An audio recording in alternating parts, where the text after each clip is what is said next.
মহব্বত কা শরবত খেলে কি মহব্বত হবে? তোমাদের কি মনে হয়? প্রথমেই এখানে হাফ লিটার দুধ জাল করে নিয়েছি, তারপরে দিয়ে দিলাম বরফের কুচি।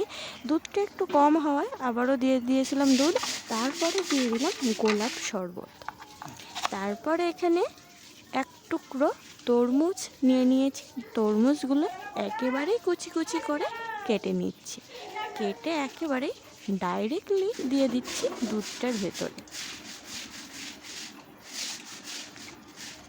তারপরে দিয়ে দিলাম চিনি গুঁড়ো, তোমরা চাইলে নাও দিতে পারো।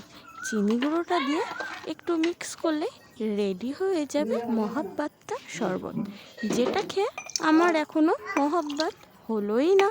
তোমাদের কি মতামত অবশ্যই কিন্তু জানিও, আর অবশ্যই এই রেসিপিটা একবার হলেও ট্রাই করে জানিও যে কেমন লাগলো এই রেসিপিটা। আমার বেশ ভালো লেগেছে।